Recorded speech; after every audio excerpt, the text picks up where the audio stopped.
Hey there, viewer! I am back, playing some more. I was a Teenage Exocolonist. We are doing pretty okay, all things considered. We managed to max out our perception. That's probably gonna be pretty nice. But I did leave expeditions on full stress. So first order of business. We're gonna have to do something about that. Little quick sweep around here. Okay. What's up, Dad? You can hear your dad sneeze all the way from engineering. It's explosive, like he's trying to scare away predators. Ah yes, the classical dad sneeze. I actually have that too, despite, not being a dad. I think it's hereditary. He's wiping his nose as you approach, on a handkerchief blotted with shimmering pink.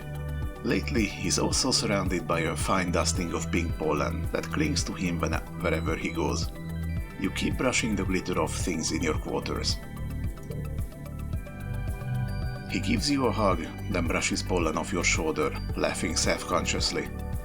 You haven't heard him laugh much lately. He's been working hard trying to improve the colony's food supply. He's showing signs of malnourishment too, though your mom is worse. You're worried for both of them. Well, I guess that means they haven't been able to find a replacement for the pixie beans. That's a bit of a problem. Maybe there is a way for us to help. Your dad's skin is kind of shiny in patches. He sees you staring and rubs his hands over his arms. Sparkling dust poofs off of him in little clouds, scintillating in the light. Oh yeah, that's a new symptom, he says. Seems harmless though. I don't know about that. If you're generating shimmer, which has been established to be spores, then doesn't that kinda mean that they are inside you? That can be good. So I guess the main thing for today, after we rest, should be going back to school. Continue our work on a shimmer cure.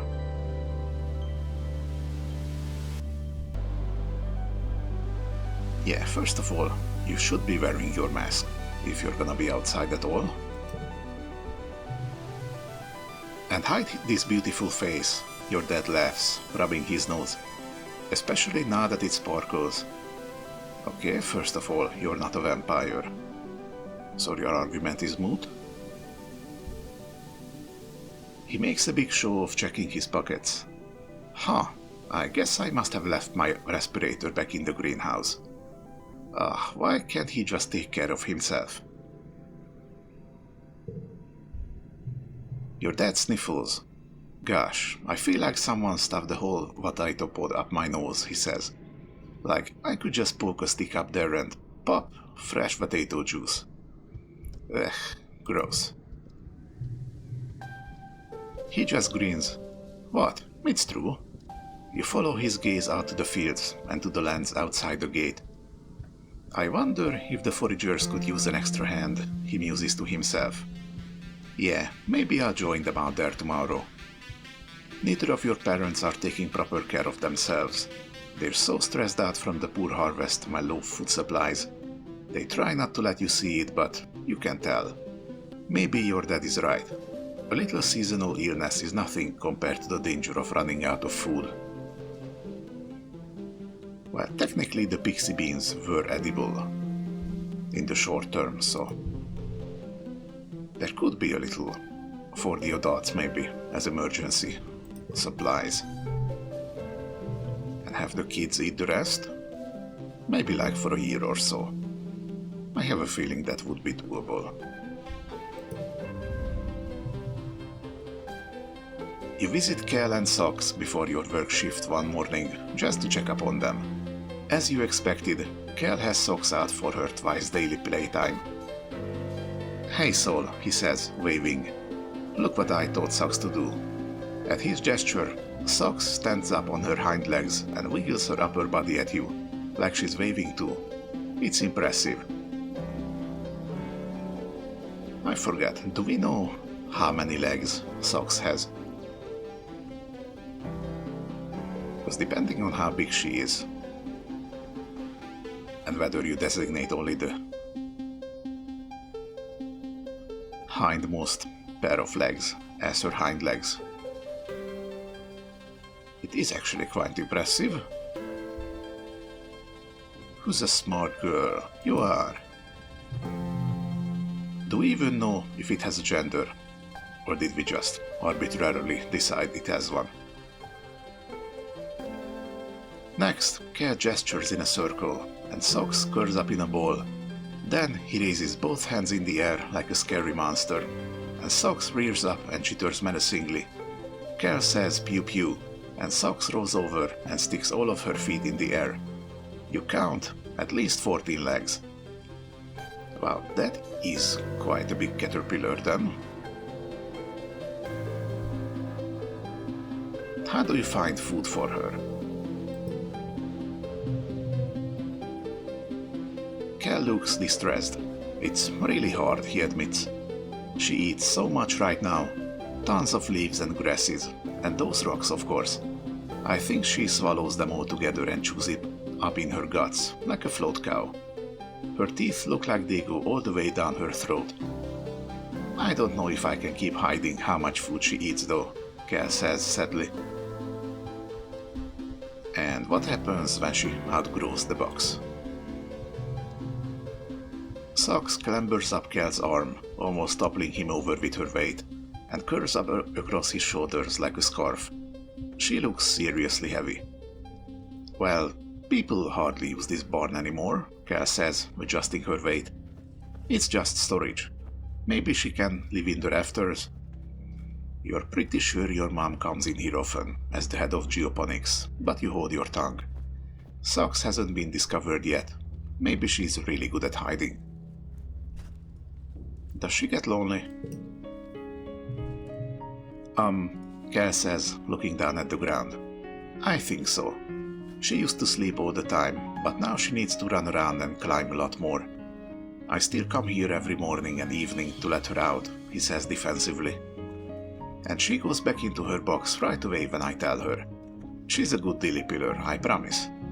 She knows she's not supposed to go outside without me. He pets her snout. I think maybe she's just not a baby anymore, you know. Kind of like us in a sense then. Alright then. Now, do I want to get rid of Eagle Eyes? The fact that this says Eagle Eyes 1 leads me to believe that somehow we can improve it.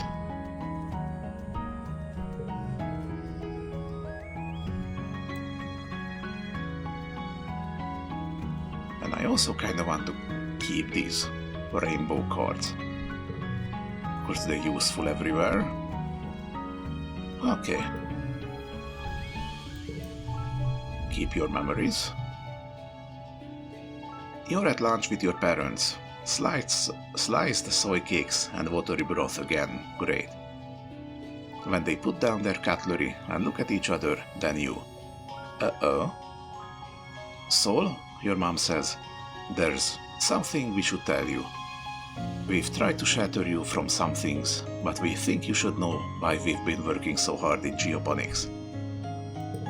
Okay, is it gonna be all the things I already know? There's a meeting after lunch, and I want you to come with us. Sure. You follow your parents to the council room. Mars has also tagged along, because of course she does. And you take a seat near them as your mom and Aunt Anne stand to address the council. After Udicott officially calls the meeting, she gestures to your mom. I'm not going to mince words, your mom says firmly. All of our efforts to increase food production in geoponics have failed, especially given the failure of the pixie beans. The destruction of the fields during the last attack put the nail in our coffin. By the end of the year, the colony will run out of food. Oh, that can't be good. The rest of the council murmurs in concern. You and Mars exchange horrified looks. You've been doomsaying about our food supply for 2 years, Flulu. Red questions. Do you mean to say we're past the point of no return? Your mother nods grimly. I'm afraid so. Even with rationing, without securing a Vertamnan food source, our supplies will run out by wet season. Okay. In that case, why didn't you tell the expedition team to start hunting some of the animals? Some of them are actually huge. That could have been a temporary bridge. But what do I know? She gestures to Anne, whose face is grave. Anne and I have gone over the supplies and come up with food plans. We've crunched the numbers. Your mom sighs and spreads her hands. I'm sorry. Geoponics should have been producing better by now. We should have been able to wean ourselves off of soy rations. During wormhole transit, when we lost our hydroponics in the hull breach. She sighs again. I know I've said it so many times, but our crops just don't grow here. We needed those LG tanks. We needed the microbial soil from Earth. Okay, so... obviously, it was an accident. It's not our mom's fault. And she has been trying to find a way. It's not. The survival of the colony shouldn't rest on one person's shoulders. It's not fair. She's been working harder than anyone. She did everything she could. The council mumbles agreement. You decide they probably never really blamed her, or you're dead. Well, you gotta blame someone at this point. The only holdout is Mars, who crosses her arms and grumbles that it's clearly a problem with leadership. So, what do we do now? Instance asks. Starving to death isn't an option. Well, it's not an option you would take. It is an option that stays after all the others are gone. So technically, it will always be an option. Just saying. No, it isn't, your mom replies. We need to secure a food source this year, before our rations run out. We're working double shifts in geoponics, but it's not enough. We need more people planting, tending, turning the soil. We need more hands. And you couldn't have tried it last year, after the pixie beans. Okay then. I can pull back the surveyors and focus on foraging native plants, Utopia offers. Even the young folks can help, if they're proven themselves around the survey equipment. I'll send out a holo message later. Oh yeah, that reminds me. We did in fact unlock foraging in the last episode. Interesting. Maybe I should have tried that one. Gain status starving. Physical skill increases, reduced by 1. Well, I haven't actually been planning on doing that, but okay. And I have a feeling this one is going to stay around. Until we find a cure for this food situation. That's a problem. This has been the burden of geoponics for too long, Udicott says. It's time we all step up, for our future. The council nods in agreement. Your stomach rumbles ominously. Okay. Again, why haven't they tried anything? Seems like one of those things. They should have notified the council immediately. Well, things being what they are.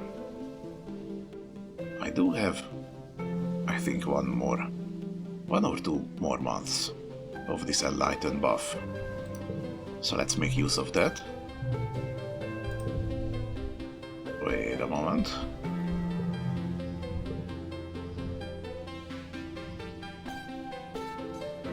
Okay, let's remove this and equip this. We're not gonna see any combat anytime soon, I think.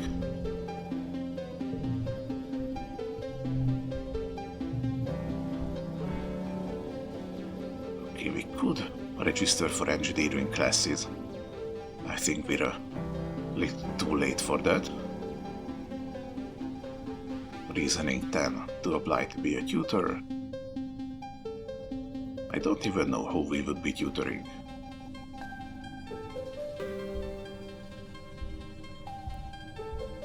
Yeah, I think if we stick with life sciences, eventually we would find a cure for the shimmer,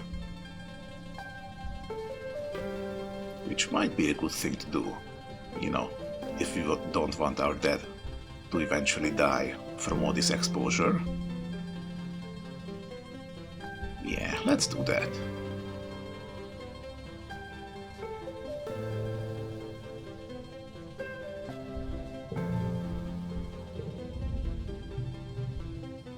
Today in class, you're studying genetic enhancements. Nearly everyone in the class has one, chosen for them by their parents before they were born. Our gene tech is capable of making the most delicate adjustments to an embryo's genetic code, Instance says proudly. It doesn't take much to change not only our own destiny, but that of the human race itself. She smiles a little at Tang, who smiles back. Okay, but I'm guessing none of those are capable of getting inherited. Otherwise, like 3 or 4 generations in, that would be an utter clusterfuck of modified genetics. Looking around the class, you see an incredible array of genetic modifications, animal features, enhanced sensory organs and the like, and there's much more that you can't see. Instance gestures around the room. You may not even be aware of some of the genetic modifications of your friends. If you have an invisible modification, feel free to share it with the class. Okay. Most kids share their genetic enhancements if they have them. Temperature doesn't bother me, Cal answers when it's his turn. I'm never too hot or too cold. I'm always just right. Someone jokes that Cal doesn't sweat. That explains why he smells like flowers and sunshine all the time. Tang keeps quiet and skips her turn to share. Well, we already know that. She barely sleeps, but has increased food intake. Oh, so the colony starving is especially hard on her in that case, huh? Didn't even think of that.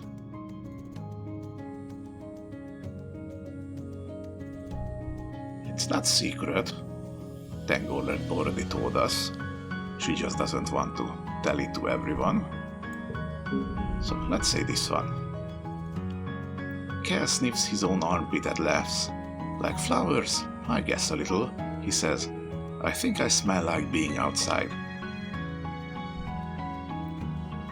Oh, yeah, not gonna flirt with him. That's just weird.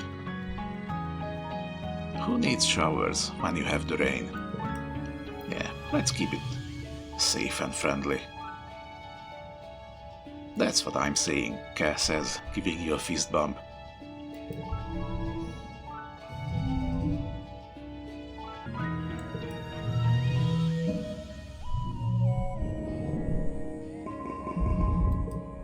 There we go.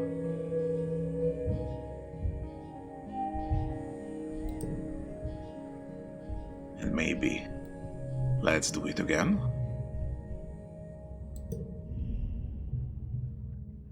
You're headed off on lunch break when you see Mars and Tang sitting together in the engineering breaking room. Tang is eating a sandwich while also scrolling her holopalm with it, and Mars is half collapsed on the table, barely holding her head up on her hand as she pouts at Tang. Come on, she whines. You said we were gonna hang out after lunch. Aren't you done eating yet? Tang takes a slow, deliberate bite of her sandwich and chews while making eye contact with Mars. It goes from funny to awkward to hilarious as Mars's face falls and she puts her head on the table and groans. Proper mastication is important for digestive health, Tang answers primly, a smile curling at the corner of her mouth. In other words, she's chewing slowly to annoy Mars. I approve. You can masticate in private, Mars mutters. What are you reading, and how is it more important than me, your best and only friend on the planet? Just something for work, Tang answers. It's really interesting. I didn't know Dr. Instance was so well published, even though she was only 25 when the Strato left Earth. She was practically a prodigy, like me. She looks at her holoscreen again. It's absolutely fascinating.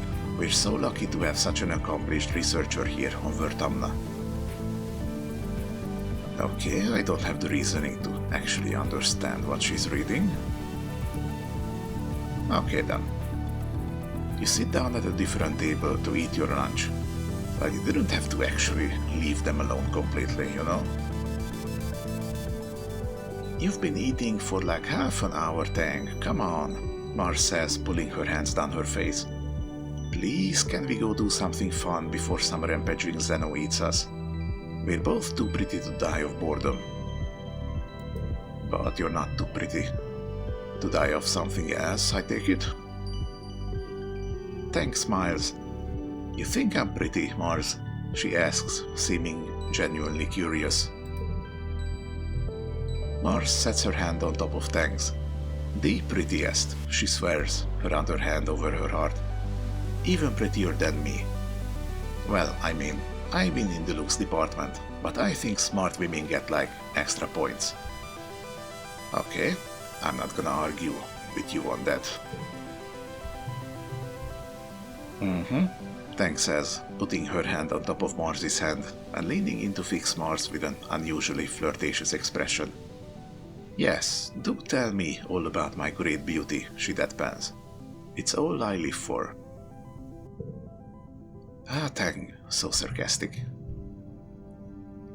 Mars laughs and tosses her hair over her shoulder, and you tune them out in favor of eating your lunch before you're expected back in engineering. Well, that was a delightful little episode.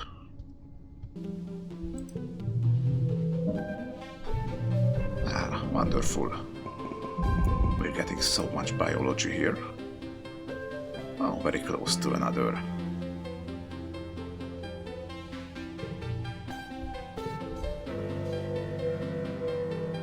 Very nice. And it's dust season already. And I do actually want to take a tiny bit of a break from studying. Go see if maybe foraging can help us with the colony food situation. Now, where is it? Ah, here we go. It's its own special option. Perception and biology. We already have perception maxed out. And we're not really gonna get too many extra points in biology since it is the secondary. But let's take a look at it.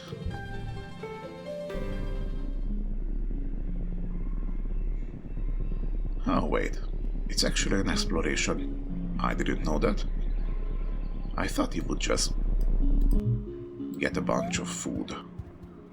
Interesting. Okay, tell me how this all goes. Utopia greets you warmly as you muster for your first expedition with the foraging team.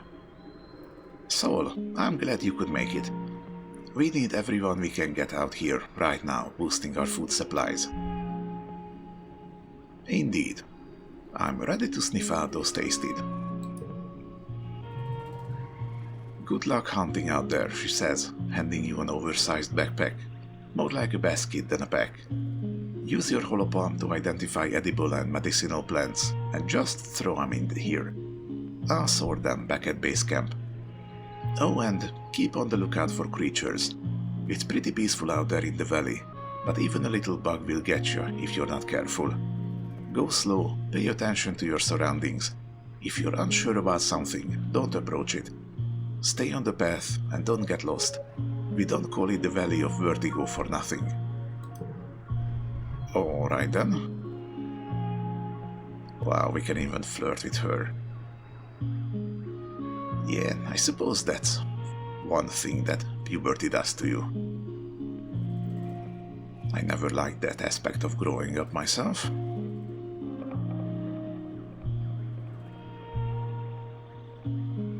So, anything I should collect in particular?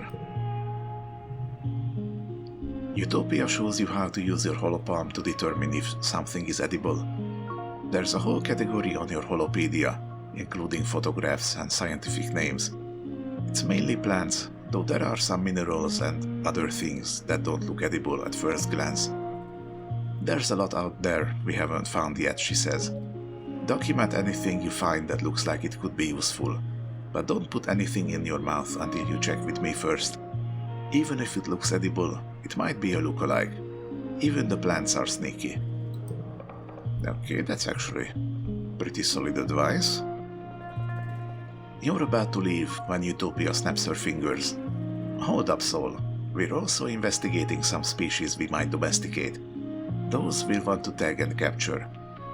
Ideally, we're looking for herbivorous creatures that already live in herds, and either produce something edible or reproduce quick enough we can slaughter them for meat. If you see anything that fits the bill, tag them and bring them back. Oh, there is actually also that. I forget the name. The one that we found first. So we named it. I think that lives in big packs. Maybe we can domesticate those. Ha! Look at that. Because we maxed out our perception, we don't actually have to stop for any of these nodes. We can just go around. That's awesome. Now we get to simply fully explore the whole place. Don't mind if I do. Oh, what's this? Okay, can I just donate all these things that I pick up?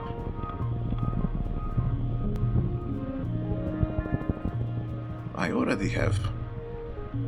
What even do I have? Let's see.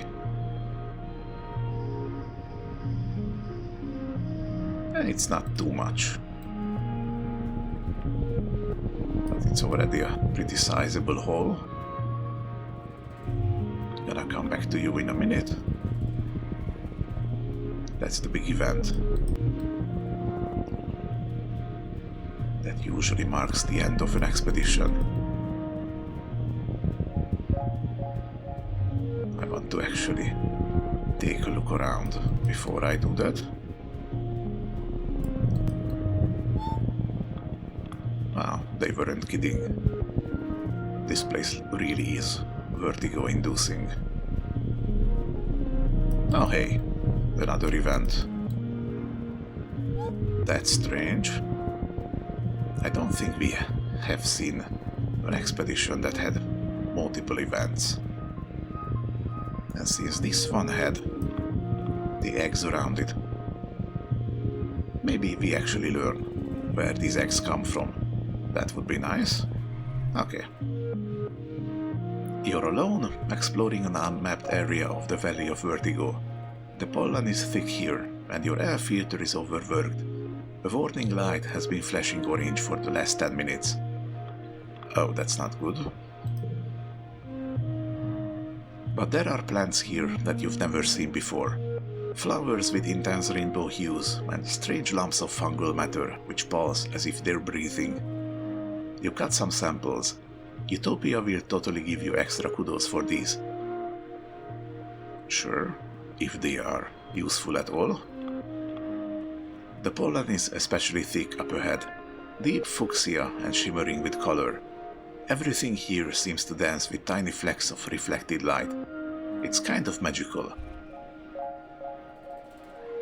Okay, let's keep going then. You push forward into the suffocating pink fog. It's so thick you can only see a few meters ahead. You follow the glimmering towards where it is densest. You come upon a glade filled with what seem to be strange topiaries. They loom out of the glittering fog, each in the shape of an animal. They're all formed from the same spongy, glittering pink substance, and dotted with finger-length fungal growths. Okay, but why are they shaped like animals though? Oh. Oh no, I just had a thought. So the shimmer is a fungal spores, right? So maybe what we're seeing right now is the final stage of infection. Kinda like the cordyceps mushroom in real life, you know, the one that infects bugs and transforms them into a host. Yeah, that's probably it. So if we don't cure the shimmer, we're gonna play The Last of Us with our dead in maybe a year or so. I'd rather like to avoid that. Okay, let's check for danger first. It's always a good idea. You've seen plant-like animals before. Are these topiaries actually predators waiting for you to get close? You watch them carefully from the edge of the glade. They're completely still, not breathing. There are no life signs. Good. Your envirosuit beeps a warning. Okay. Look into the hole. Wait, what hole? You didn't say there was a hole. At the bottom of the hole is a cave. It slopes down gradually towards the cave floor, only about 4 meters below, then disappears underground. You aren't sure how far the cave continues past that point. It's dark down there, obviously, but not silent. There's some kind of strange, rhythmic whirring coming from farther inside the cave. Okay, like machinery kind of whirring? Because that shouldn't be possible. You hold up your palm and shine your hollow palm's light. The cave floor glitters with pink fungus, and the air is ominously choked with it. Your envirosuit beeps a louder warning. Okay. As curious as I am to see what is actually going on here, I'm not gonna climb into the hole. We might not be able to get out. Let's take a quick sample. Hope we don't disturb anything. Oh, +1 to the shimmer cure. That's what I've been looking for. As you bend down to take a sample, you realize the dense shining haze is coming from the topiaries. The fog is seeping out of holes at the end of each fungal growth. You break off a few of the growths into a collection vial. Okay, so if we could maybe have like a big glass dome or a lid, we could maybe put that around these topiaries and stop the spores from getting released. Maybe that should give us a little more time. Plus it would be funny. You remember helping Tang for extra credit in biology class. She said that the shimmer, the seasonal illness that affects your dead in pollen, is some kind of colonizing fungal growth. Could this be related? Well, duh. Okay, what do they look like? The topiary you choose is a large dog-sized quadruped, which appears to be kneeling. It's far too lifelike. Yeah, like I said, they used to be animals. And this is the final stage of the fungus, is my guess here. As you get close, you realize with growing revulsion that this was once a living creature, now encased or transformed entirely into the sparkling pink fungus. It's dead. Obviously. The more you think about it, the more you're sure this is related to the shimmer.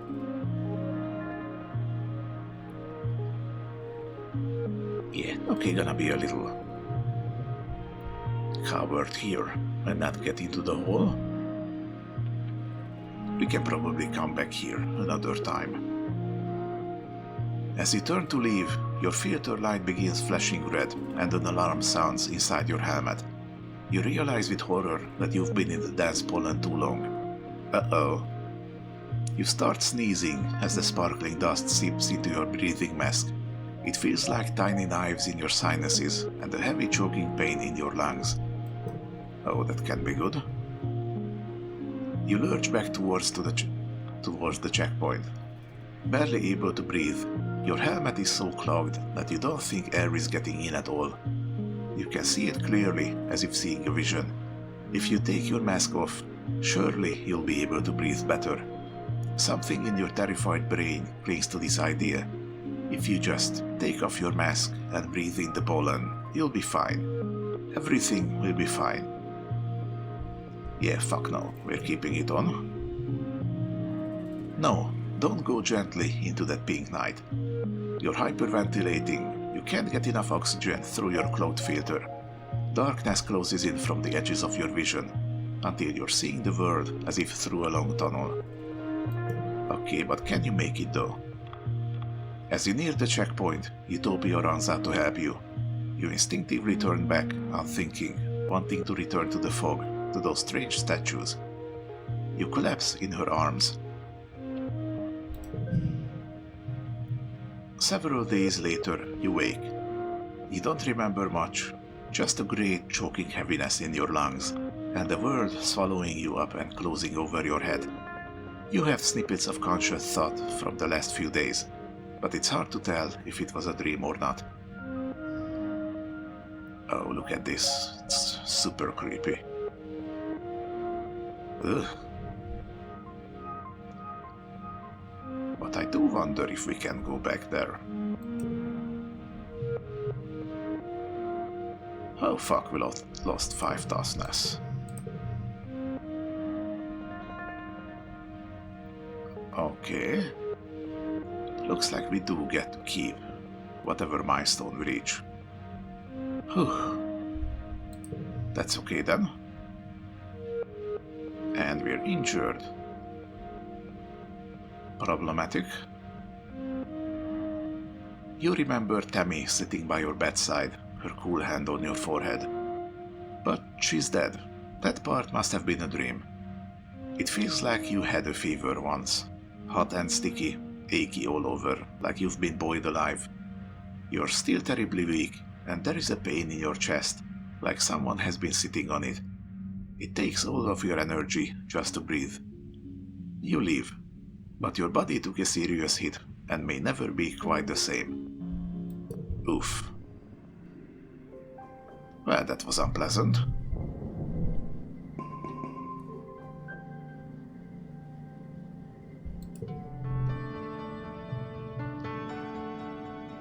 Alright.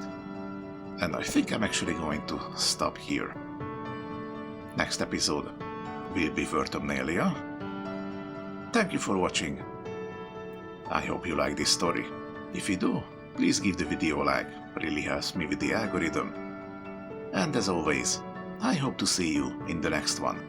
But until then, take care of yourselves and have a nice day.